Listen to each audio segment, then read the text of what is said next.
Brought to you by ASUS.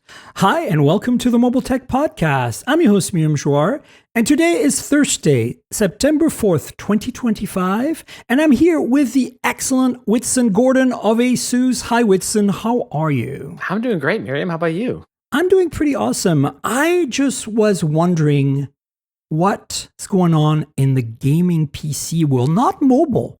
You know, when you're not able to pull out your ROG phone, right? Or your ROG Ally, and you really need to crank things up to 11, just max it out, and you need to pull out like some gaming laptop or even more crazy, some gaming PC, like with one of those like 165 hertz monitors and the whole shebang. So let's talk about that because, you know, obviously a lot of my audience is nerdy and tech savvy. They might want to make their own PC using ASUS parts. They might want to maybe buy a pre-made PC. Do you guys have those? Yes, we do have pre-built PCs. We kind of made our name on like motherboards and graphics cards and things like that over the years, but we also do have pre-built PCs. And I mean, you're a techie like me. We're probably the kind of people that like to build our own, right? Yeah. Is that a fair assumption? But there are a lot of people who may not be interested in doing that for one reason or another, right? You know, maybe you want to just go to the store, pick something up, bring it home, and start gaming immediately. Not everyone is into tech. Some people are just into gaming, right? And for those people, like, yeah, you pick it up, you bring it home. You've got one warranty that covers everything. You don't have to like go, okay, where did I get this graphics card from? I got to go to that company for a warranty. Or like, you know, even if you're troubleshooting, you might not know which part you need to call in for a warranty. With a pre-built, you've got one company that does everything. You know, one of my coworkers once said, when you buy a pre-built, you're not just scoring a PC, but you're scoring the knowledge of the company that built it, right? Are there any economies of scale going on here too? Because ASUS, you know, like for example, the other thing, right? The RTX cards, like the latest, there are so many scams around getting those and stuff, right? So like this is another reason you can avoid this altogether because you're going to get the best, like sourced by ASUS in-house. You don't have to worry about it being some kind of scammy thing and the warranties, as you said. But what are the other benefits? Like, do you think that as integrators, you get a better price than if you were to source all these things separately? Yes, with an asterisk, right? Okay. Because one of the nice things about building is that you get the ultimate flexibility, right? So, you know, you have a little bit more room to kind of maybe say, oh, I don't need these specific advanced features, so I can get a motherboard that costs a little bit less, but I want to spend a little bit more on this part, right? And so sometimes building is cheaper, sometimes it's not. It really depends, but that's part of the flexibility argument. Now, that said, we do have a new PC that we'll maybe talk about in a minute where we have really been able to do some interesting stuff to bring down the price for people in a way that doesn't necessarily affect performance, right? So, but you are right that like, again, like we're building the PC, we're making sure that every part we pick is correct for that machine, right? We're not just slapping parts together. We've carefully designed the entire machine from the ground up with a thermal configuration that matches the parts that are going in. We've run it through a bunch of quality tests. Mm-hmm. That kind of stuff matters too, like that kind of whole package. And of course, then, you know, you also have the design language, right? So if you get ASUS monitor, ASUS accessories, everything matches and it looks great.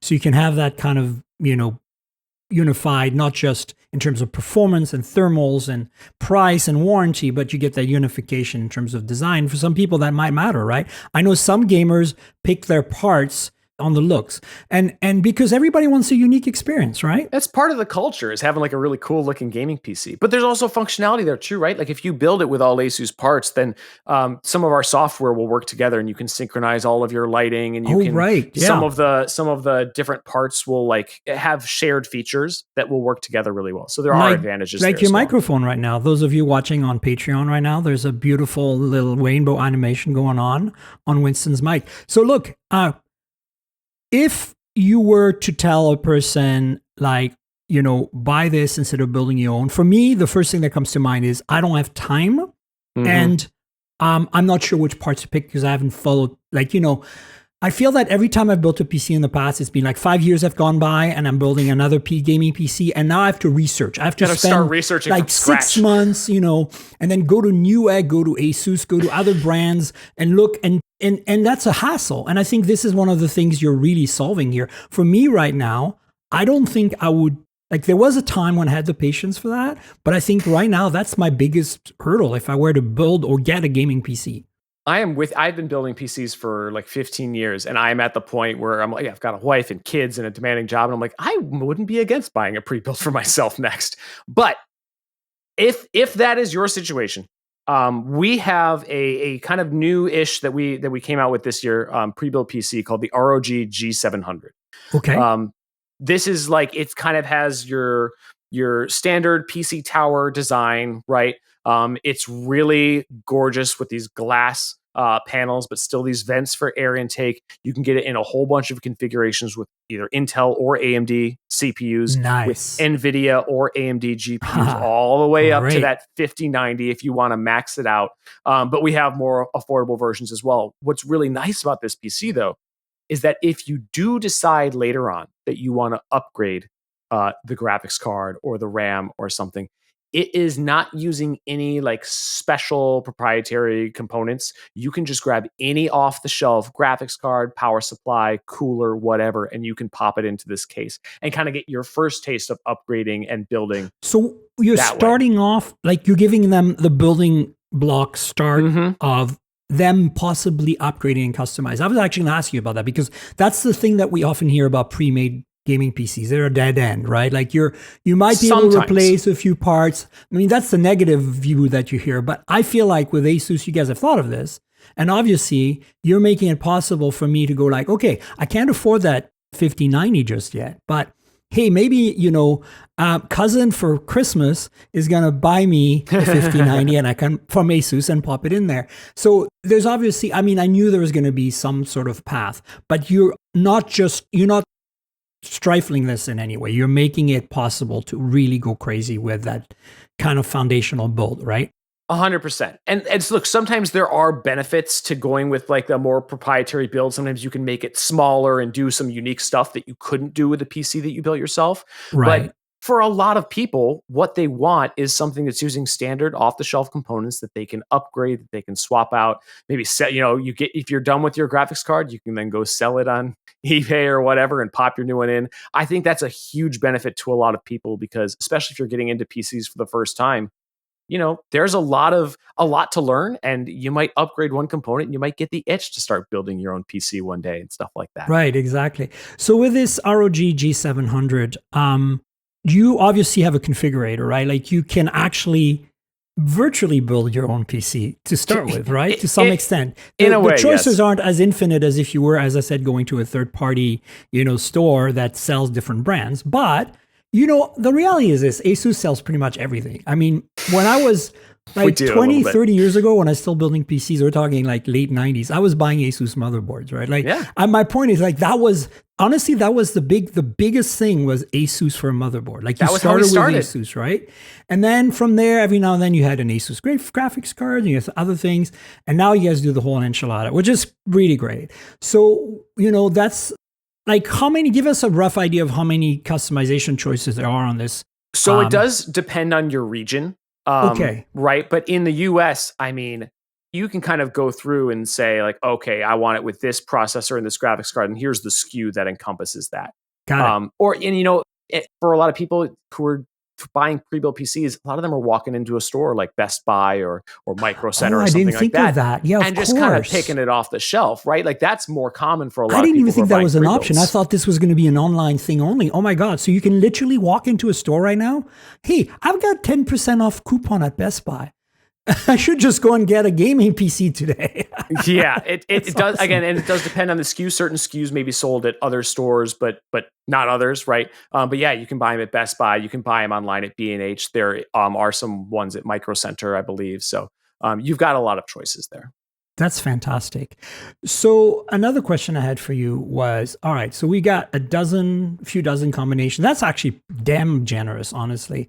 Like, do you think that, Like, is there like a sweet spot in terms of pricing versus performance? Like, where it's kind of like a bell curve shaped thing where, you probably, how Apple kind of does this, where, you can buy a base iPad or you can buy a Pro and go nuts and spend $2,000. But maybe you should buy an Air in the middle, right? Like, is there something like that where, the price and performance is like the perfect sweet spot? I suppose that sweet spot changes for everyone, right? It does, and it changes over time too as the cost of components change and things like that. That changes a lot right now. If you're looking at I know exactly. So if you're looking at NVIDIA graphics cards, for example, because that's going to be one of the biggest kind of more expensive components in the PC that kind of drives the overall price.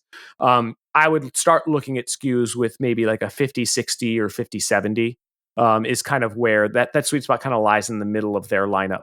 Right. So and then if you want more than that, you can go higher. And then you pick your Intel or AMD processor because that's like very religious. Right. I mean, I feel like NVIDIA versus, like the graphics card thing is less religious. I mean, it is, but I feel like the processor is really the thing that like. Well, we're living in a really interesting time where AMD has caught up in market share so much and has been doing such a great job for the last few years that the market has shifted a lot. There are more people buying AMD than there used to. It used to be all Intel, and now it's a little bit more even-handed. Whereas NVIDIA still has a big portion of the graphics card market. But so all of them are great. There are two pre-built. What's the second one? So, the second one is the one that I'm even more excited by. It is the ASUS TUF Gaming T500. Now, this one is a little bit more value oriented, right? If you're on a bit more of a stricter budget, this machine is really where a lot of that sweet spot price to performance is going to be. But what's so cool about it is the design of the product. So it is a much smaller desktop PC. When we were first demoing it, everyone came up to it and was like, "Oh, it's so small." It's the Mac Mini of gaming PCs, is what you're saying. It's not quite that small, but it's no, but scaled down, kinda, proportionately, yeah. It's closer to this. Our ROG NUC would be the Mac got Mini it. Okay, that's really small, but this is maybe more like a slightly larger than a console, right? Not quite as big as a typical tower. It's kind of in between. Nice. But one of the unique things we did with this in order to kind of keep the price affordable for people without tamping down on performance was that we actually used a laptop CPU inside. Oh, very clever. So what this allows us to do is, first of all, it keeps the power usage, keeps the wattage down, right? And keeps the heat down because it's a mobile part. It does mean that you can't upgrade your CPU, but a lot of people don't upgrade the CPU in their machines anyway, especially in the budget realm. They'll make that CPU last as long as possible, and then they'll get a whole new PC because everything inside it will be outdated. And so not only does it make the PC smaller, cooler, less power hungry, but because your gaming performance is usually dictated more by the GPU than the CPU, especially in this price range, right? We're talking it starts at like $900. Oh my God, that's amazing. Yeah, you get pretty similar performance as you would with a desktop spec CPU, but at a lower cost. So it's really a really unique machine, and I just love everything they did with this. It's such a cool kind of innovative way to hit that price. You got me all excited. Spot. Now I'm going to spend that 10% off at Best Buy. Watch out, guys. I'm going to have an ASUS gaming PC next week. To wrap things up, I'm just kind of curious. Does these configuration come with a monitor, or do you have to buy that separately? Because you said it's all warranted under one. I was kind of wondering, of course, ASUS monitors are absolutely amazing, and I covet them deeply. And so I'm like, if I were to buy an ASUS pre-made PC, gaming PC, I would want a monitor too, right? I would recommend it. These are just the towers, usually. Okay. I don't want to say always, because sometimes retailers or different region offices might bundle things together. But generally, we're just selling these as the tower, because then you can go pick your own monitor, right? That best fits the configuration of the PC or best fits your space. That's the thing about monitors that's tough. Hint, you should get an ASUS one. The ROG monitors are amazing, but they come in so many shapes and sizes that you're going to want to pick it to fit your desk. You can easily double your budget if you want at that point, right? If you start at the $900.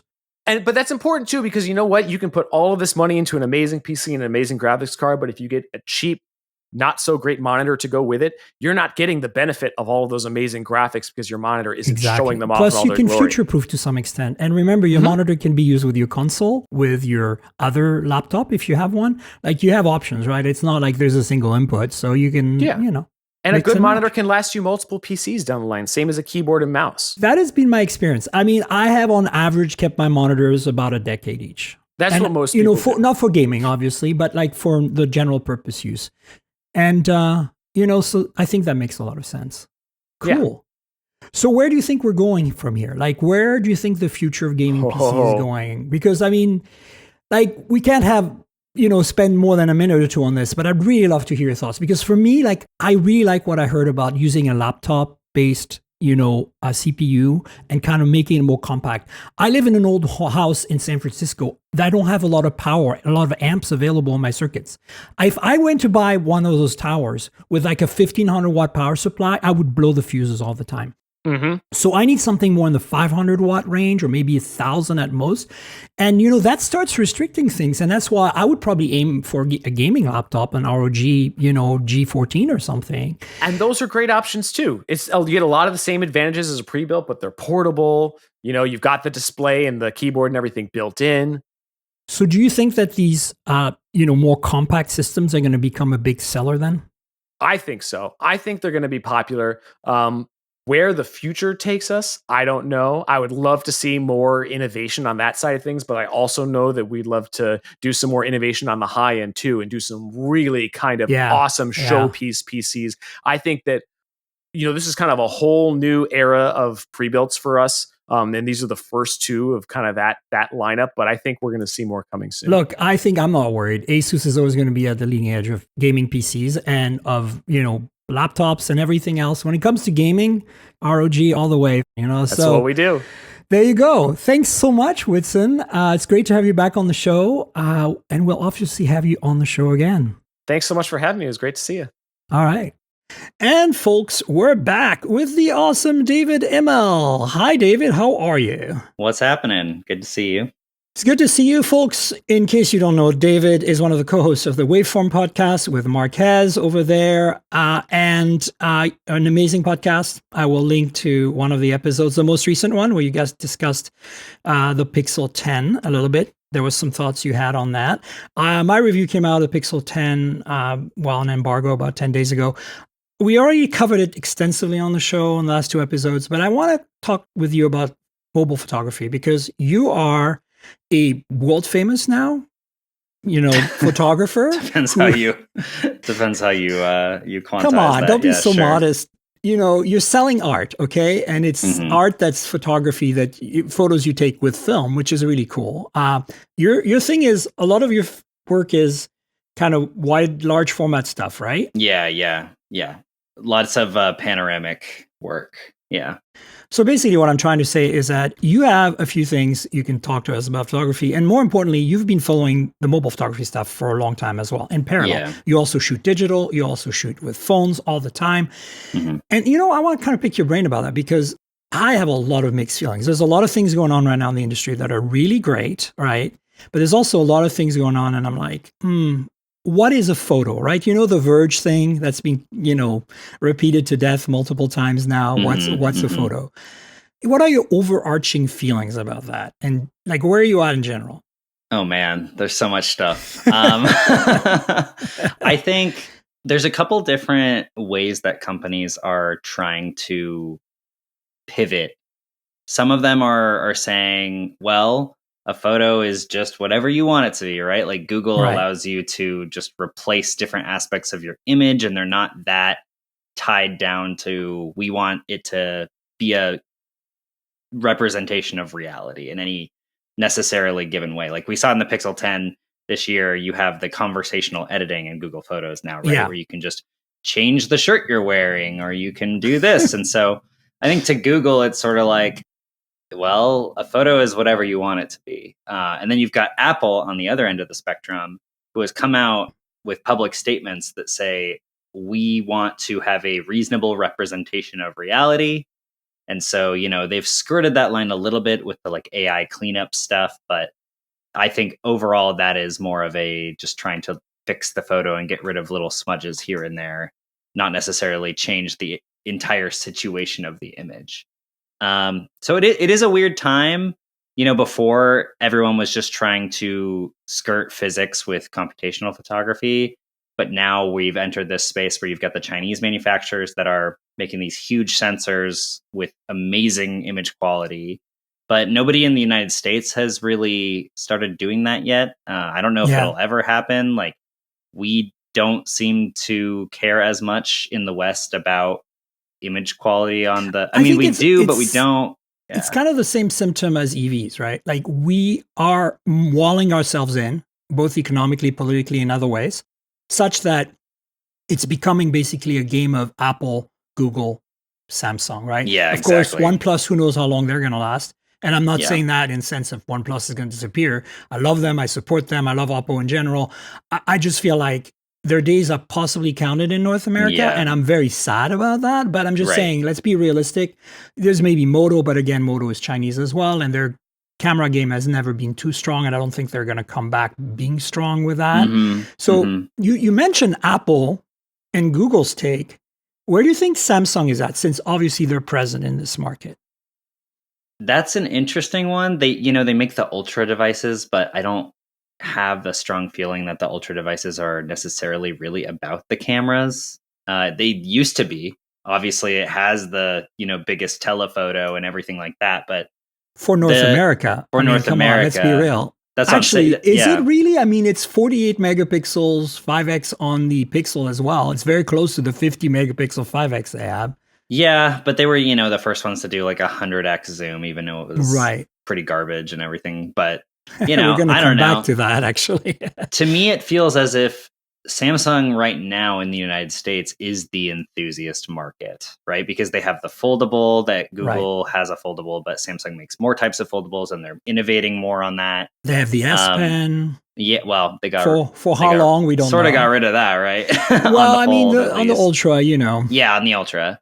Yeah, exactly. So all of the features that the nerds want, Samsung kind of is delivering in their corner. But like you said, the only options really are Samsung, Google, and Apple at this point. There's Motorola in the corner, and there's all these other companies in the corner. But if you want like the best specs, the best hardware, that kind of stuff, China or Samsung is your only option. And it's hard to use a lot of Chinese phones here because of bans and stuff. So, yeah, I think honestly, having had a lot of these, it really depends. If you get a Chinese global model, like a global ROM, it's okay. If it's a higher end Qualcomm chip, you'll get 90% of the US bands you need. Yeah. Of course, you'll never get millimeter wave, but who cares about that? It's only a Verizon thing. Yeah. And then, but you might be missing the 600 megahertz bands if you're on T-Mobile, which can be a problem in some geographies in North America. But in my experience, as an urban dweller that travels a ton and occasionally hits nature, I've used Chinese phones without any issues. Like, to give you an idea, even the MediaTek Dimensity 9400 based Find X8 Pro. I've had the Ultra as well. The Ultra is China only, and definitely there are bands issues. But the Pro, no problem at all. Like, it just worked everywhere. I had a global ROM. I had no issues. Starting logging in with my Google account and everything else. So I think it really depends. If you're Verizon, you're SOL. A lot of these phones just don't even register on their network for some reason, which is weird because they have the bands. I think it's just Verizon because of gatekeeping things. Yeah. AT&T complains. They'll send you like a nasty gram text saying, hey, your phone's not compatible, but then they leave you alone. They used to disable your SIM, actually. Right. For a little while there, and they stopped doing that. T-Mobile is always chill about everything. So I don't think it's impossible, but I think there's still a huge dimensional difference in hardware. Like you're saying that Samsung is playing with the Chinese. I don't think so. I think that when you look at variable aperture, 1-inch sensors, 200 megapixel telephotos that, use both the sensor and the optics to get you to zoom in relatively losslessly by actually using cropping the sensor. All of that, I think they're still ahead. And I feel like I want that. I want that plus all the good stuff that Apple, Google, Samsung, and the Chinese bring to the table. But to various degrees of I feel like, you're right. So far, things like HDR plus, things like super res zoom have been, based on machine learning on like empirical, not generating stuff from scratch, right? Yeah. They've been kind of real. But when we get to ProRes zoom on the Pixel and the equivalent on the Oppo Find X8 Ultra, and also it's on the OnePlus 13 and the Find X8 Pro, like it's there, but it's not as obvious because it's only using like smaller telephotos, so they don't zoom in as much. Yeah. But it's there. Yeah, I mean, what's interesting is I heard this quote from, I think I read it in a book somewhere, but it's that the West wants sovereignty from government, the East wants sovereignty from corporations. And that, in my opinion, is what drives the innovation that we see in the markets over there. That's a very interesting observation. People in China really, really do not want to, they don't want to allow any individual corporation to have too much hold over their life. And they feel that way in the same way that we feel like we don't want the government to have too much control over our life.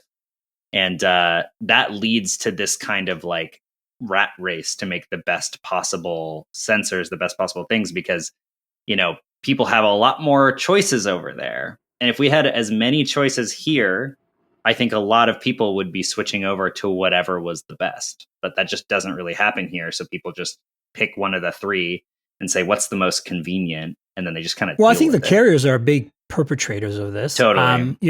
And back to that point you just made about the philosophical view of the East versus the West on government and corporations. I think that we have an illusion that we think the government, we're paranoid about this, and especially in the US. Right now I'm in Vancouver, Canada. I'll be in San Francisco later today because I commute back and forth. But here you don't get that feeling. I think that Americans have very little government intervention in the big scheme of things, probably way less than the Chinese, right? And they already complain that they have too much. I think that's the weird paradox, right? It's like, you're right. You guys have very little, or we, because I'm an American as well, have very little government intervention right now, and yet we want less, which is kind of ironic because we're letting the corporations run wild, doing some very questionable things. So, it is tough here because we have less control over the corporations, right? Like exactly, they're allowed to put us in these like gardens that we can't. I'm not saying I want the Chinese system either. I just want to be clear. But like, I think it's interesting. But back to imaging and cameras and things. I think that I want to see Samsung at least pursue the Chinese a little more. That will drive Apple and perhaps even Google. But I feel like so far, everything Apple has done in terms of hardware, at least, has been driven by Samsung, right? Like, look at it this realistically. The iPhone 17s are coming out next week. We don't even know, is the telephoto finally going to be, a pixel bin sensor, right? Like, they don't even have that yet. Right. Like, that is outrageous to me, that they only adopted a 48 megapixel main sensor, 2 years ago with a 14, maybe? Right. Like, insanity, right? Like, it's been done on Android since 10 years ago, more than that. Like, cheap phones have had bin sensors forever. And I'd argue that the sensors themselves on $300 Chinese phones are no different or better than what's Apple puts in a 16E, for example. Of course, they have sensor shift, which obviously is very rare on phones. Oppo did it for a while, but I don't think, and Vivo as well, but I think that's dropped off of the Chinese phone, hardware checklist. In that sense, I think Apple still does innovation, but I feel like Apple needs to step up their game on the hardware, especially if their approach, as you said, is we want to make it as real as possible. Google, I can see them staying with like what they have right now. Essentially triple 50, triple 48 is roughly what they have. I think that's the baseline for a flagship these days. And that's my gripe also with the 17 coming up from Apple, is it's going to have two sensors. Like, we need a telephoto, guys. Like, if even Google went to add a telephoto on the Pixel 10, right? Like, it's like, no, it's not a 50, but I think that, you look at Samsung, the A series as a telephoto, right? Like, I mean, let's get real. Like, Apple needs to step up their game here. They need to do the pixel binning on the telephoto and add a telephoto to the base model. And then you're going to say, well, how do they distinguish their Pro model? Well, look at how Pixel does it. Look at how the Chinese do it. It's software. It's other bits of hardware. It's I mean, to be fair, Google needed to distinguish the Pixel more from the Pro. and they did this year, obviously, but Yeah. in certain ways, but like I think it's a really good sweet spot, to be frank. Having Yeah. used it now, I'm like, it is for sure. I could Yeah. live with this, you know? Totally. I think that the regular Pixel 10 is a great offering for most people. I would say that I think Apple innovates in slightly different ways. They gear their camera systems more towards like professional users, whereas I think Google and Mark Lavoie, who used to run the Pixel imaging program at Google, also invented computational photography. I first met and interviewed him for a project I did around the Pixel 4. So it was a while ago. A long time ago. I remember that. But he told me that they're not trying to make a camera. They're trying to make a magic button that makes a photo you like. And so that's sort of Google's philosophy, right? They're like, they have added like pro modes and stuff. And that's primarily driven by the camera team people there who are actually good photographers. Shout out to like Sebastian over there who's working on that program. But primarily they just want to make a magic box that just kind of like produces something that you But where does that like. begin and end? Because when you start picking out individual people and repositioning them in the photo in edit, that's no longer developing a photo in my book. You mean when you're editing in the in edit, editor? right? Like when you Sure. Like, but to me, the editor in our phones is a development process, right? Yeah. It's where you go like, okay, let's change the chemistry of the film development process. But I'd also argue that Google never wanted to have to do that, and it was just a function of Gemini. Like they were like, we need Gemini to be everywhere in the OS, and we can do photo manipulation with Gemini, so we need to put it in the camera editor, right? No, I don't mind that, honestly. I think, I'm just saying, like, I'm not against that. I'm just saying, like, where do you draw the line, right? To me, the line is generative. Like, even though ProRes Zoom is amazing, I am very torn by it, having used it extensively, not just on Pixel, but on Oppo phones, OnePlus phones. Totally. It's like, it's great at, I like the idea that you use a model of, like, an AI model that has lots of access to lots of images. And of course, Google has the best collection of images, having gathered all of it from our photos for years, and looks at it and goes, oh yeah, that's clearly like the Benioff Tower, which is, I took many pictures of for my review, and I'm going to fix it to look like the Benioff. Good. And the result speaks for itself. But as soon as I get the jumbled text, because it doesn't, to me, like, at this point, we have such good AI. Why doesn't the AI fix the image, then look at the original image and look at the text on the output and goes, that's not English and doesn't make sense. What could those words be? All right, let's think about this for a while. Let's look at our database based on geolocation. Has anybody else taken photos of that are clearer and closer up? Can we fix this? That to me is the next logical step. Then it would look like reality still, you know? Right. And then I wouldn't care that it uses generative AI to recreate the image. Yeah, and I'm not sure how they end up going about picking out those words and letters. If you're taking a photo, I've talked to somebody who said that that's a really big and complicated AI problem. I'm sure it very much is. Like, for example, I took a photo of a book that I was reading today to send to a friend because I wanted to send her a passage. And if an AI needed to, do that, is it going to know that I was reading East of Eden and know the exact part that I was in? And like, there's a lot of different pipeline processes that you need to like go through in order to do that. Google is the company that could figure that out, obviously, because they always end up figuring crazy stuff like that out. But on the topic of, generative and where that sort of ends, Sam Altman recently did this interview with Cleo Abram, and he just gave that should be a good one. He gave this answer that I just thought was so BS. Because Cleo asked him. You did say Sam Altman, which instantly means loads of BS. Let's get real here, okay? Yes, absolutely. But Cleo said, like, isn't it bad that we are generating all of these photos that, in far into the future, people are not going to have the context to know whether or not these are real or like not. We are adding all of this stuff to our internet database of reality and like most of it, like a lot of it that's being made now is generated.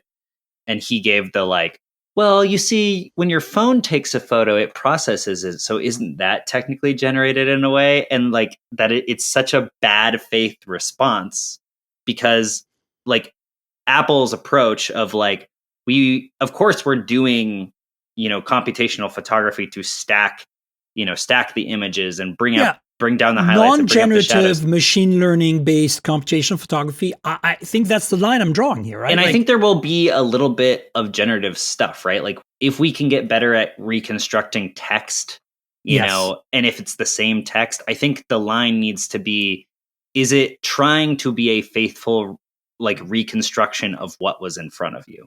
What our eyes saw. Yes, exactly. And like, you can, if you wanted to go like completely like clean, it doesn't exist unless it exists. It's like there's that, but you could, I think that if your intention was to recreate the thing that was in front of you to the best degree that you can, that's what we should be striving for.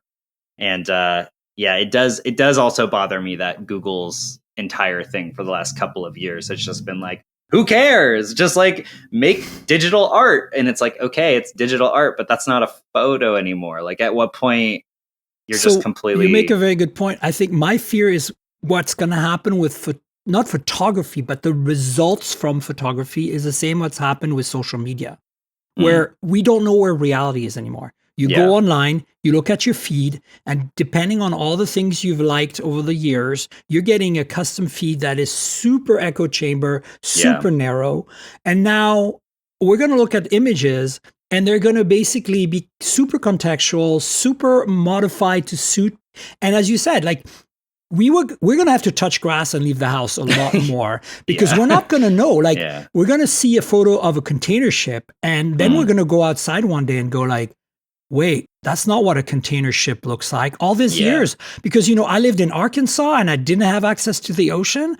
And I didn't know that a container ship looked that. They've lied to me, like, and I think this is back to, Ready Player One, right? Like, where do you draw the line of virtual versus real? And I think there are some people like Altman, and Altman is a special case on top of that. But like, there are people like that who are like, screw it. Like, this is the future. This is technology. This is where we're going. Blurring reality and virtuality. And one is no less or more valid than the other. And I think, as an old myself now, in my 50s, it's hard for me, even though as a technologist and a person who loves the tech, it's hard to wrap my head around that because I'm literally looking out right now and at a window overlooking the ocean in my place in Vancouver, seeing the container ships. And I'm like, I know what they look like. And so I'm like, okay, like, at the same time, it's super impressive to see how you can zoom up to 10x on a Mustang and get a Mustang and not a blurry mess.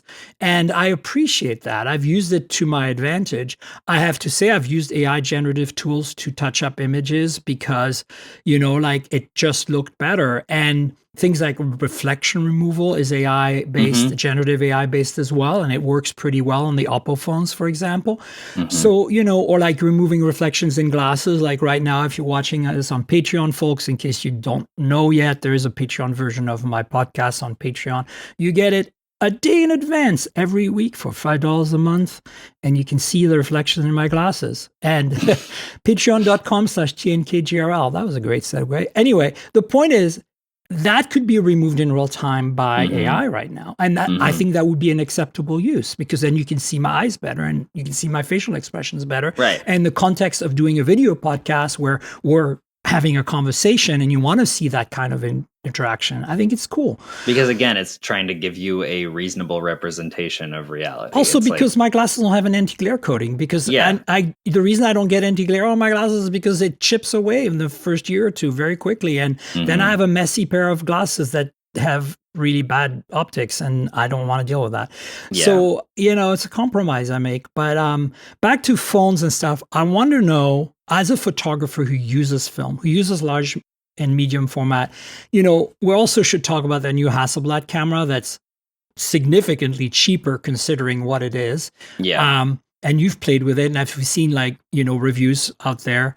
Like, when you play with cameras like that for part of your living, since you're selling that art now, Like, how do you feel? Like, I mean, obviously you're like, as long as I have these tools, I'm happy, but I feel like it's a completely different experience. Like, it's a different experience for me when I drive, I do car reviews. So if I drive like a normal commuter car, like a little Kona EV or something, since I do most EVs, versus driving like Taycan, right? Like it's like such a different experience. Yet the essential result is, I got from point A to point B. I just had a very different experience doing it. And the result might, be that I feel much happier or like, it brings up some emotional response, right? I mean, a big reason that I shoot film when I could easily shoot digital and get like a quote unquote better result. Sometimes depends. Film is better for various things, but is that the effort is like the point. You know what I mean? The process is the point. The more that with all of this generative AI and, the more that we move towards a world where perfect is like easy to achieve. But that's very subjective too, right? Which is subjective, but, clean, very like error free. The less we derive meaning from anything that we do, right? And this is maybe, some people might disagree with me, but I'm in the process of sort of like relearning guitar right now. Okay. I played a little bit in college, but I was not good. I'm still not good. I derive a lot of meaning and value from the process of getting better at something. And if I was just instantly good, like, yes, I could go out and play and whatever, but the effort like is the point, so when and also with film, I like not knowing if the result's going to be perfect. And when it's not perfect, it's actually more interesting. Like, it's a learning experience, right? You see, oh, maybe I screwed that up or whatever. It's both that, and then also a lot of the times you get some things you didn't expect that you actually like. Right. And that, to me, is also really rewarding. Do you think that can be done? I mean, attempts have been made, right? There's like that Fujifilm camera, the X, whatever. Like, X-half. Do you think that can be done? Thank you. With digital, like, because of just the cost, right, and the practicality of it. Because I agree with you. For me, I got into mobile photography. I did not do I didn't take photos. I had like, when I was younger, when film was still a thing, I had like a fully automatic 35 millimeter film camera. Yeah. And I took, maybe 100 shots with it over the time I owned it. And it was like a bargain basement, Chinese made, whatever it was, like probably not Chinese at the time, but some no-name brand. And then I went from that to smartphones. But I started very early. Like the reason I got really into smartphones was because Nokia and Sony Ericsson were making cameras on smartphones that weren't just VGA fixed focus sensors. They started adding autofocus. They went to 2 megapixels. And the challenge for me was like, now I have a camera with me everywhere I go. And it's completely flawed. Like, I have so many things to worry about. The speed of autofocus, the fact that in low light, it's completely bad. Like, it made me a better photographer. And the process of taking photos was what really made me excited about photography. And to the point where eventually I started using real cameras. Right. And I haven't gone back to film yet because I have no time. It doesn't really make sense. No, it's not that. It's just like, I would love to try it out. I love photography, but I think it's like just the time and the cost. But like, I definitely every now and then I have a Fujifilm, I don't know, an older one, point and shoot, fixed lens, permanent mounted lens. I mean, I think the X100 is maybe a X30, I think. It's not the highest end of that era. It's about a decade old. And I love it's the most analog camera I have. I have about Sony NEXs as well, and they don't have quite the same like button thing, tactility. And so I pull that out every now and then, and I go shoot randomly stuff, and it's still digital. But I love the color science. I love the fact that you have these film simulation. I love the fact that I can manually shoot and play with all the knobs. But honestly, what gets me more excited right now is the fact that I can use my smartphone, especially those ultra phones from China, and get some really impressive results without having to resort to any generative AI. Yeah. And then develop them essentially in whatever preferred editor I have at the time. Yeah. And, kind of get the best of both worlds in a way. Like I don't have the interface analog touchy goodness, but that's also not completely true because I don't have the Xiaomi 15 Ultra from this year, but I have the 14 Ultra with the camera kit, and it does have all the dials. Yeah. And it's actually pretty cool. Yeah. So that's kind of what gets me still pumped. But it's going back to what you were saying. I think that it's how it was a process of trying to take a good picture with crappy hardware in the early 20 years ago on phones. That was really what got me into smartphones. Yeah, I mean, my most used camera is 3D printed, so the effort that goes into that is a film camera, astronomical. Presume, right? It's a film camera. Yeah. Cool. So the effort that goes into that is astronomical, and I will say, I really enjoy shooting on RAW. Like when I'm on an iPhone, I like using halide and shooting in RAW. Have you used Indigo then? Yeah, Project Indigo from the Adobe team. What do you think of it? I like it quite a bit. They're updating it quite a lot. But effectively what Indigo did was they took what the original pixel algorithm was and they just jacked it up to 11 with modern computation. Does it have that contrasty look? It can. It depends. Like there's a lot of different settings that you can change. But I guess we can go into a little bit about how modern computational photography works. So modern computational photography was developed by Mark Lavoie with the Nexus 6. And that was when he developed HDR+. And effectively what that does is because your phone knows the pitch, yaw, and skew at all times, it knows where it is in space. It's sampling photos off the sensor multiple times per second. And it stores those in a buffer in memory. And so what it's able to do is when you press the shutter button, it takes a few frames before you press the shutter button, the frame when you press the shutter button, and a few frames after, and it aligns them all together. And they have different levels of exposure, but because it's such a small sensor, the exposure is the difference between like 1/1000th of a second, 1/800th of a second, which for the function of the pitch, yaw, and skew of your hand is practically the same picture, right? Like nothing really changed. It realigns all those photos, and then it takes the highlight information from the faster exposures and the shadow information from the slower exposures, and it stacks them. And that was HDR. That was the first implementation of computational photography in the Nexus 6. Right. It was HDR before, but HDR before was essentially 3 pictures taken, and then you had to line them up, and then you had to adjust the exposures yourself, and then just add them up, and that was all done sometimes in camera, but most of the time it wasn't. Yeah. And it wasn't quite as extensive. And I also want to bring up a very similar technique that I believe Huawei initiated, and then Google followed up with Night Sight, which is the stacking of photos for reducing noise in low light photography. Yes. Yeah. Because what happens is like when it aligns all those frames together, you get random noise because shot noise is random. Where I don't know, a random photo site basically will turn green because it had an electron that decided to mess it up or whatever. Yeah. But the more frames you're aligning on top of that frame, the more you're averaging out that individual photo site. Yeah, you have a bigger bucket, right? Exactly. So if one's green and 15 are red, you're going to get a generally red photo site. So that's gotten better and better over time, and the amount of frames that it's able to stack over time has gotten better.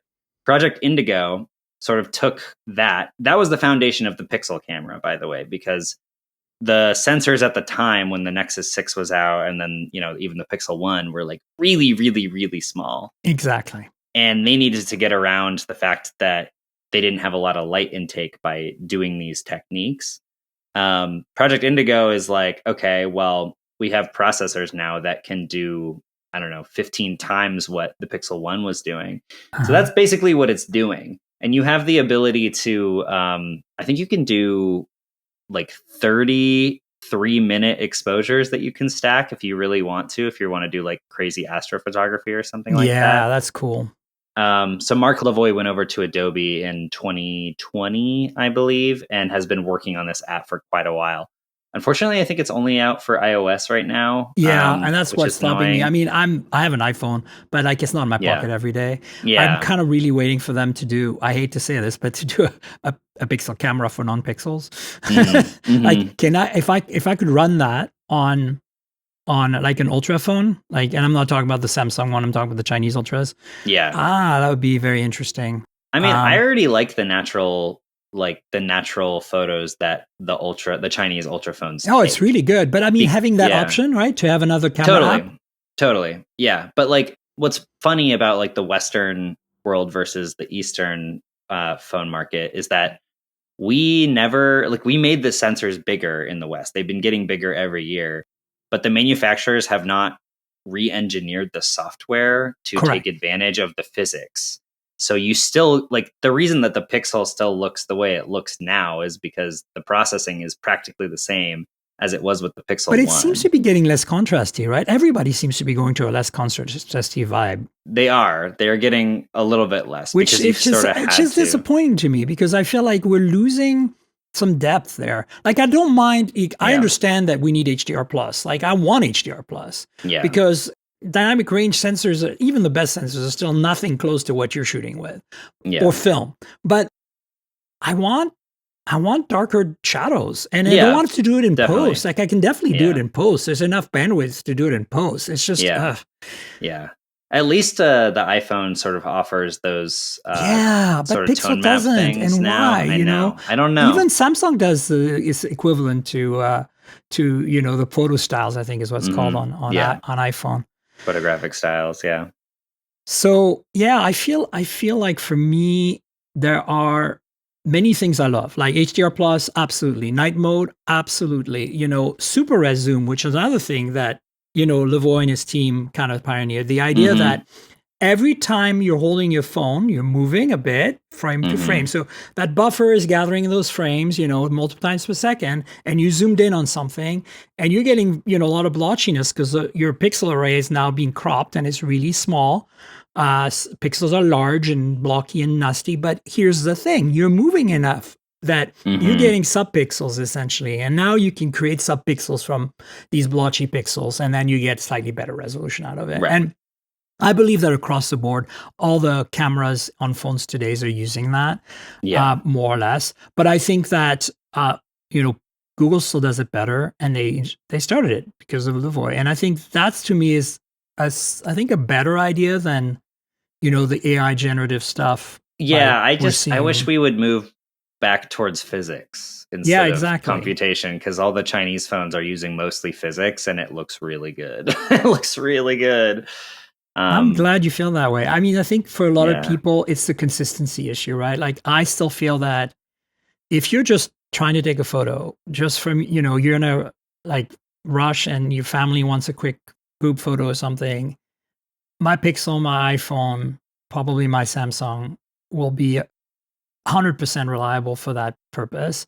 And I think that, we're nerds, right? We're photographers. I'm not compared to you, but like I'm an amateur, wannabe hobbyist photographer. I think you're a pro now that you sell art. But I think that, we're hobbyists essentially. And I think that I wish that they would be able to accommodate both. Like, Pixel doesn't really do that very well yet. Apple does, and Samsung does. But I think Samsung to some extent. But I feel like the Chinese are doing it really well, but I think they're missing on that consistency, right? You need to be able to mash a button and get something usable that is pleasing. And I think, honestly, I still think Apple does it best. I feel like Google does it really well, but it feels like when you look at, I don't take a lot of pictures of people. I take a lot of pictures of things, and I feel my Pixel nails that. I think that when I look at pictures of people, unless it's skin color, which I think Google does better, I think that the iPhone nails it. And I think that's what you see. Every time you see, the new iPhone being announced, and like you see the the promo video or whatever from Apple, it's always people. They never take pictures of things. True. Yeah. And I get it because that's what people want to do. But I feel like, shouldn't the camera be a tool that does everything for everyone? Or shouldn't, and that's a good question for you because you're using cameras that are not tools that do it. I mean, I see them behind you on your shoulder right now. Yeah. Like there are definitely not tools for people to do everything for everyone. Yeah. But the phone should be, right? Yeah. I think that the iPhone is definitely skewing that direction. The Pixel team is really trying to make it work for everybody, right? Because Mark really set this foundation of like this magic button that just sort of does it. But now they have the pro modes and now they have the the generative modes and all this stuff. And I think they're trying to sort of have an option for everybody, but they're definitely pushing you towards these generative modes. So yeah, I don't know. The iPhone, I feel like is still the most consistent.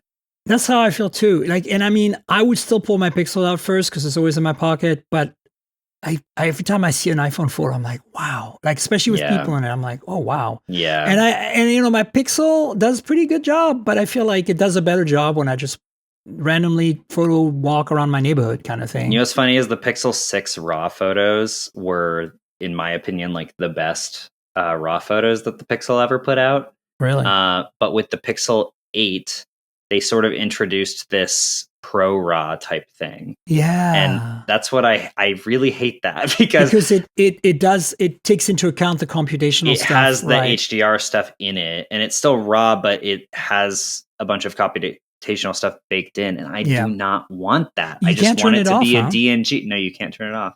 Damn. I think that's definitely an issue. Speaking of Apple, I know video is kind of skirting on our conversation about stills, but how is it that nobody, and including the Chinese, nobody's been able to make a phone that records video like the iPhone? Yeah. Like it is crazy. That's part of the reason I own an iPhone. It's like I do all my video, my B-roll, all my stuff for my content creation with iPhone because it's just massively better. It's like Google had that Jonas Brothers music video and looked horrible.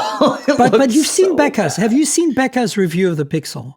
I saw it on my recommended yesterday and I haven't been able to watch it. And have you seen Dave 2D's video? I did see his. Mostly did video review. Yeah. It's crap compared to the iPhone. It's pretty bad. Oh my God, I was surprised it's bad. He didn't use the nightography mode with the night video. I was surprised because that's like a mode that you can have now. But it's you need to send it to the cloud. Oh, do you have to do it for nightography as well, or is that just video boost? I'm not Either sure. way, yeah, it's horrible. It's so bad. And I'm like, I was like, so bad. I had no idea. Like even my test didn't seem that bad, but like it was bad. Yeah. And I was like, wow. Yeah. So I don't know. I don't know what to think of that. I don't know why they're still so far ahead. And Google really Samsung's done an okay job. Some of the Chinese phones are pretty close, but it's still like the drop frames are still a thing on Android. Like how the hell is that still possible in 2025? Yeah. Yeah. Anyway. Maybe they don't think people care as much about video as they do as photos. So, but I feel like people care more about video than they feel about photos. Maybe, but I also, I don't know. And this is something I was thinking about a lot recently. People used to buy their phones based on like who had the best camera. I don't think people think about that as much anymore. It kind of just feels like people. Well, we have a good baseline, right? Yeah, exactly. I think that most consumers at this point are fine with their phone camera and will just upgrade when they need to upgrade to whatever the newest thing is. Like it used to be that if there was a significantly better camera in the market, that was like the number one reason that people were upgrading. But I think I saw some data that it was moving towards like battery life now. So it seems like people are much, they're just happy with where it's at. Because again, like, yeah, most people want nice photos of like their kids and their family and things that they're doing. But in a big way for the average consumer that isn't necessarily trying to be like a content creator or something like that. Yeah.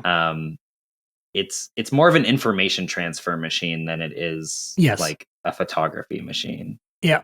And ultimately, photography is information transfer. You're transferring photons from but reality like into art versus, I'm going to send you the menu at the restaurant. You know exactly. what I mean? Yeah, totally. Yeah. The other thing that's interesting that you made, like we should talk about real briefly before we wrap up and get into some of the other news items is where do you think we should be focusing our efforts?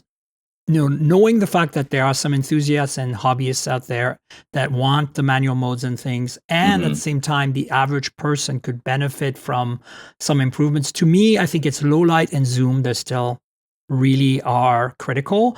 I mean, we're getting really good, but then you pull out a real camera, quote unquote, because they're all real cameras, but pull out a dedicated camera. And even like my X30, whatever Fujifilm that I have, that's 10 years old, and oh my, okay, like of course it's got a zoom. That's optical. It's like probably a 10x optical or something. It's got a 1-inch-ish sensor in there. It's got, it doesn't do night mode, right? So it doesn't stack those images. But what you get in low light looks pretty damn good. So, I'm wondering what can be done there. I think that I'm not against more compute being thrown at that, like not generative, like real, like algorithmically physical compute simulation stuff going on. Or we just make bigger phones with bigger sensors. No, I think that's another thing we've seen that the Chinese have really pursued last couple of years on these ultra phones. They're getting thinner, yet the sensor sizes are not necessarily changing. The optics are getting reduced. The Z depths are improving. I think there's all kinds of physical things we can do still to kind of pancake things and make them more compact. And prisms and stuff like the tri-prism camera. That's an Apple innovation, actually. It started with their telephoto when they finally went to 5x, and I think it was 14 or something. Wasn't the Huawei P30 Pro that did that, or the P20 Pro? No, they did the periscope. But it was like just, one prism. The tri-prism where it looks like a normal lens, but, the path goes like, inside, and it's really compact, but it's the sensor is still parallel to the lens. It's just that the light path isn't direct to the sensor. That's what the tri-prism is. But they have more and more of that. And I think that's a nice thing. The other thing we're seeing is, the regular periscope where the sensor's on its side and the lens is like that and there's a single prism, they're also getting more compact and nicer and better. And the big sensors I think are nice. I think that the 1-inch on phones are, we're seeing kind of a step back from that in the last year at least. But I think that's a cost and also packaging, but also the problem is that they have not been able to solve the optical aberrations on the edges. I think it's that, and it's also the shallow focus, which is I was gonna say, I think regular people they like the look of shallow depth of field, but once you actually introduce something that they have to work with, if they're gonna take a photo of their daughter and that's where variable aperture comes in. Right. That's great, but as soon as you get close to something and it's hard to focus because that's where that's why 1-inch was variable aperture. If you do 1-inch without, it's a little rough, especially if you have an f-stop of 1.6 or something crazy like that. Totally. So I don't know. I feel like I'm not against it, but I feel that I'm happy with like something in between. A little bit less, like 1/1 point. I don't know, something. Not, somewhere between, 1-inch and 1/1.5. Or 1-inch with a variable aperture. But that's also challenging because again, the optical aberrations are also problem too, right? True. You need the lenses to physically be bigger, and then the Z depth increases, and then if you add prisms, you're losing some clarity. Like how it is, right? You want the most direct path possible. But also the other thing we're not talking about, I think that's really improved on the telephotos. Like the f-stops on the telephotos are really amazing. Like the 3x telephoto or 5x on the Pixel 10 is like really much improved over the previous one. It's the same as 9, but like there was a jump there. And we're also seeing ultra wides that are like f/1.7 now. And again, you gather more light, you get better results, physics take over, and I think that's positive stuff too. Yeah. Yeah, it's definitely good to see that ultra wide cameras getting like bigger sensors too, because that's always been the low light of ultra wide has always been so bad. Yeah. So yeah. So let's jump into a few news items to wrap up. I will link to your latest waveform as time of the recording, which is a Wednesday today, on September 3rd, which would be the episode where you guys discussed the Pixel 10 and the Hasselblad X2D, which I would love to dig into with you, but that would be an entire podcast of its own.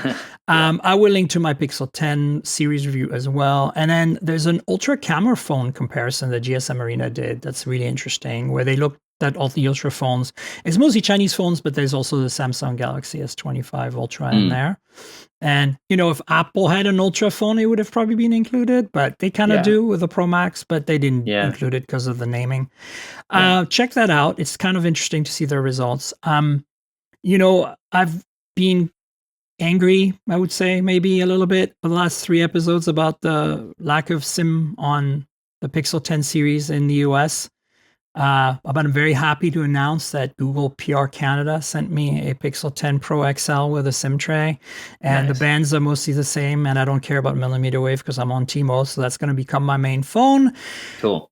But we're also hearing that the physical SIM apocalypse is ongoing, because now, in the past, actually my iPhone review unit, since I have 2 countries, 2 PR agencies, Apple sending me phones with a SIM tray, which has been great. But I'm not going to get a SIM tray on my iPhone 17 Air review unit, even if I get it from Canada, it looks like, because the rumors are strongly suggesting that worldwide, or at least in many markets, probably not China though, because I don't know if they'll do it in China, but the iPhone 17 Air is rumored to be eSIM pretty much always, ever, forever, everywhere.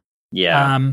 And so maybe the 17s, the rest of them will be, physical SIM in some markets like Canada and Europe and Asia. But I wonder if the EU will get upset about that. I hope they do. I really feel like they're breaking the GSM standard. Like, look, eSIMs are not a big deal in the great scheme of things. 99% of the people shouldn't care. But I think that switch to me, it's a principle. It's a philosophical thing. The whole separation of the decoupling of the terminal from the service and having the service on a piece of hardware that's separate.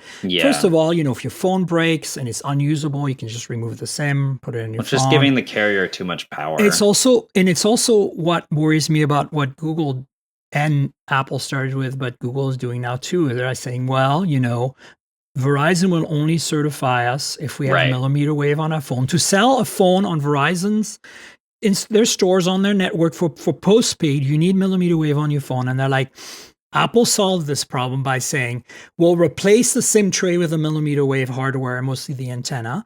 And that's an engineering solution that makes sense, especially in a market where nobody really switches phones very often. And it's very carrier centric. But it's anti-consumer. It's removing, and so Apple said, well, it's a compromise we're willing to do because we're Apple. And also Apple doesn't want ports and trays and buttons and things, right?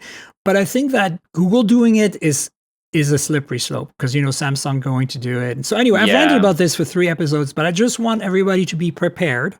Gird your loins, take a deep breath all collectively because, I know a lot of you don't like iPhones. I get that because you're all Android people. But the iPhone 17 Air, I think, is going to be a very significant phone because it's going to bring it's going to legitimize what Samsung's already done with the Edge, which I liked a lot.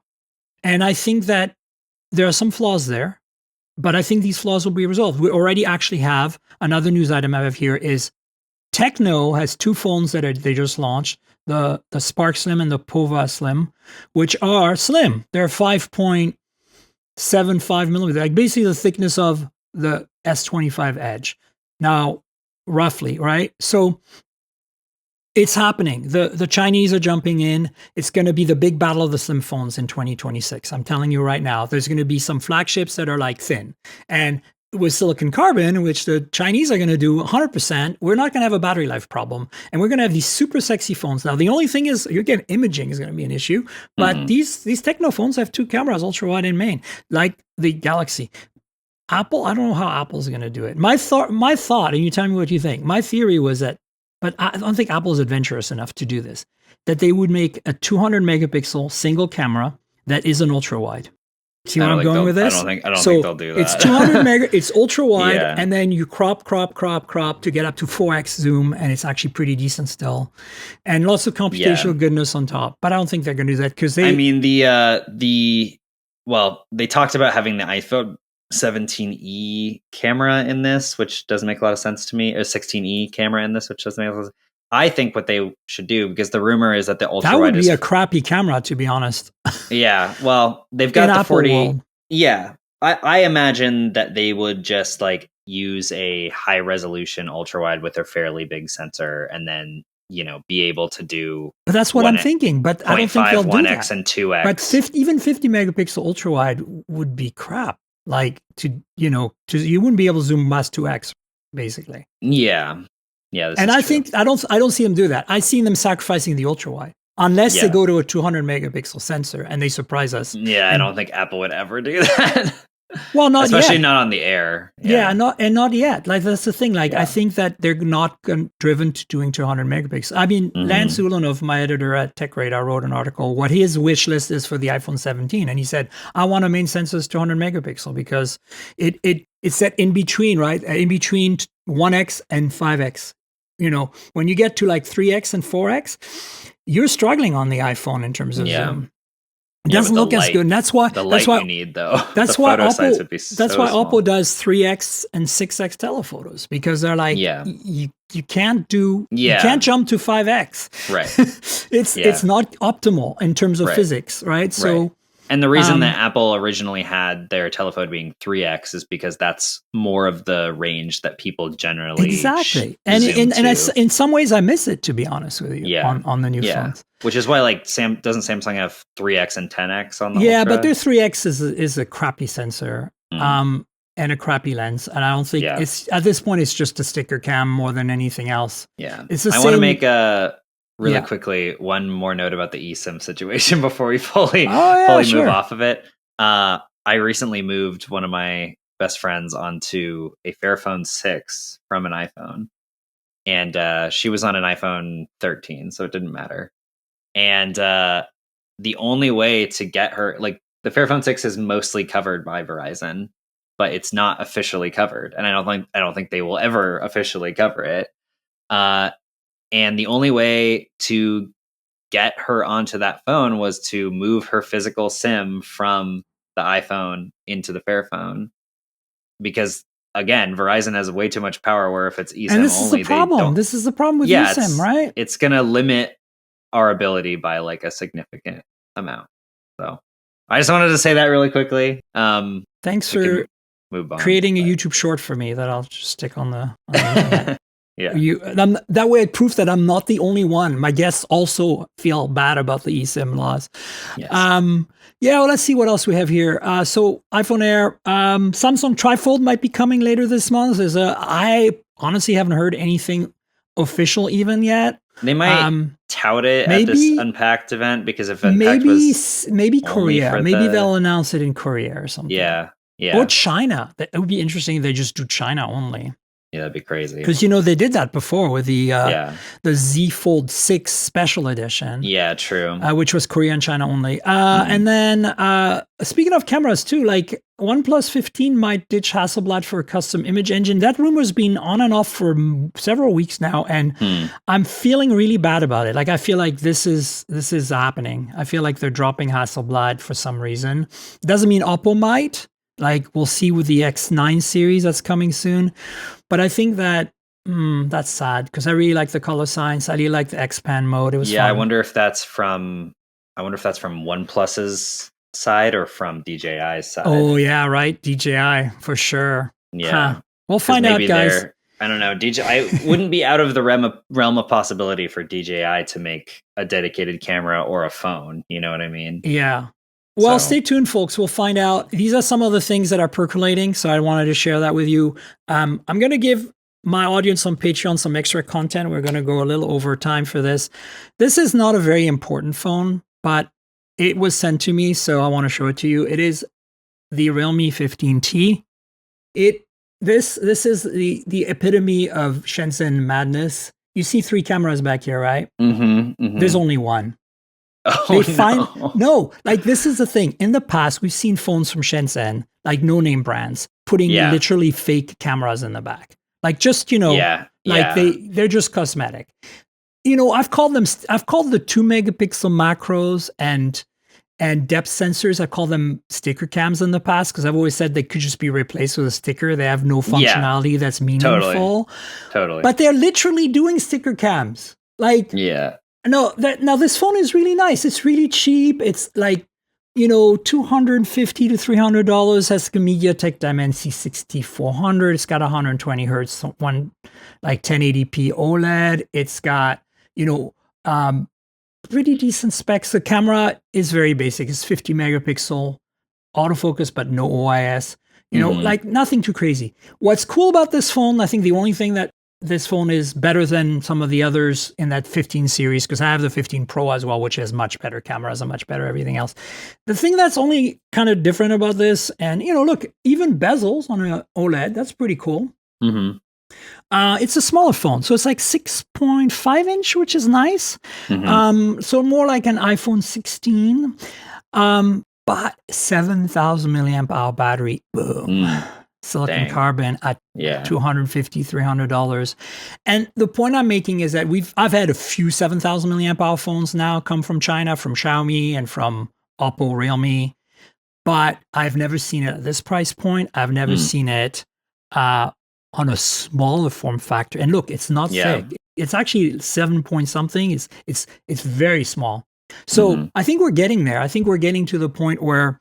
And how much does that retail for? Like 300, let's say 250 to 300. Like again, like there are other Realme 15 phones. Like the Pro has a 7,000 milliamp hour battery, 80-watt charging as well. But it's also $50, $75 more, and it does have a 50 megapixel ultra wide, and it has like a 50 megapixel main camera. It's got a better Dimensity chip, and it's got even a 1280p display, which is like intermediate between Quad HD and so like it's definitely, you spend a little more and you're gonna get a much better phone. But it's interesting. I've never seen it trickle down quite to this level yet, and so I just wanted to kind of cover that briefly because it's a sign of things to come in this market, right? Yeah. And we make fun of these kind of cheapest Chinese phones, especially when they have fake cameras on them, which is kind of like, I didn't really think Realme was going to go there. It's a little weird, but at the same time, this is telling us where we're going. Like, you think about this spec wise, the only thing this is missing compared to like a Pixel 9a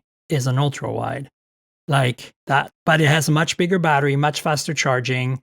It has technically a better display. It has technically a similar processor. I don't know, Dimensity 6400 G4, probably a bit you're less. Missing all the pixel features. Yeah, of course, it's a software thing. But this is running Realme UI, which is ColorOS, which is Oxygen OS. So it's actually not a terrible user experience. It's just, of course, you don't get all that stuff. But it does have all the AI editing features in the editor that the higher end Oppo and Realme phones present. It doesn't have, it's a little weak on the camera in terms of capturing, but once you captured, you get a lot of the same tools, which is nice. So I think it's interesting. And I feel like we haven't really seen that yet, even from Moto in the US. Like this would compete with the G series, a basic G, whatever it is, the entry-level G models would be. And we're not seeing the kind of battery capacity or, the kind of quality display that you're seeing here. Like we see big chins on the TCL phones that cost that much, So I'm kind of glad this exists, but I would say I know my audience, a lot of it is of you in India and in Southeast Asia right now, I would say spend a little more, buy the Realme 15 Pro, which are, just a little more money and have the same kind of battery and charging speeds, but give you something a little more substantial. Totally. Anyway, let's wrap up. All right. David, you want to tell folks where they can find you in case they don't know who you are, like your social media handle? What do you do? Maybe tell us about your photography site and, of course, Waveform and all that stuff. No, man. It's a lot. I'm a multimedia reporter is what I usually tell people because I do a lot of things. I'm a co-host at a podcast called Waveform that I do with Marquez Brownlee. So we do that every week. We have some special episodes that go out every now and then. So that's fun. That's on YouTube. And you can also download that on any podcast player, obviously. I'm working on a photo book right now. So that's been taking up a lot of my time. And you can find my photography on my Instagram, which is just my name, David Imel, or my website, which is davidimel.com.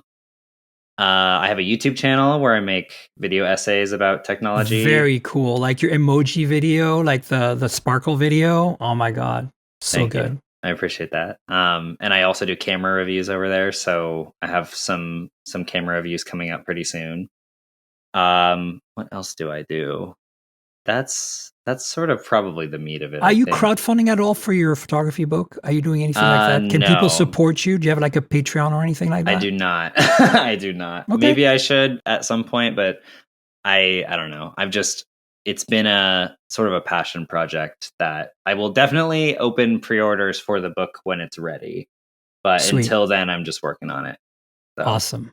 Well, folks, go support David. Buy his book when it's out. And check out all his stuff. Waveform Podcast is absolutely awesome. His videos on his YouTube, amazing.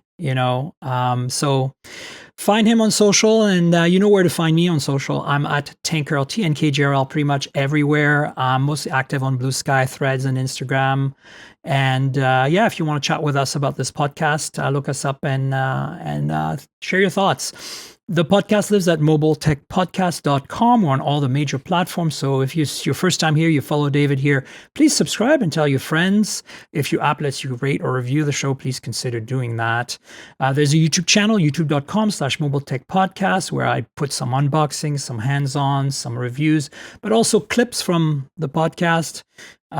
Cool stuff that we discuss. I clip them out. And so you can check that out. You know how YouTube works. Like, subscribe.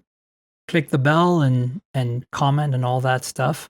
And finally, there's a Patreon. I mentioned it earlier, patreon.com/TNKGRL. That's where you can get a video version of the podcast a day in advance every week for $5 a month. Consider supporting me there if you can. Patreon.com/TNKGRL. And finally, I want to thank our sponsor, ASUS. ASUS is a global technology leader that provides the world's most innovative and intuitive devices, components, and solutions to deliver incredible experiences that enhance the lives of people everywhere. With its team of 5,000 in-house R&D experts, the company is world-renowned for continuously reimagining today's technology. Consistently ranked as one of Fortune's world's most admired companies, ASUS is also committed to sustaining an incredible future. The goal is to create a net zero enterprise that helps drive the shift towards a circular economy with a responsible supply chain, creating shared value for every one of us. Republic of Gamers is an ASUS sub-brand dedicated to creating the world's best gaming hardware and software. Formed in 2006, ROG offers a complete line of innovative products known for performance and quality, including motherboards, graphics cards, laptops, desktops, monitors, audio equipment, routers, and peripherals. ROG participates in and sponsors major international gaming events. ROG gear has been used to set hundreds of overclocking records, and it continues to be the preferred choice of gamers and enthusiasts around the world. Learn more about the choice of champions at rog.asus.com. And David, thanks so much for joining me for an hour of camera, photography, phone madness. I appreciate it. It was great. Of course. It was very fun. All right. We'll have you on again in the future. And folks, stay tuned. We'll have another podcast next week, obviously. Until then, cheers, everybody.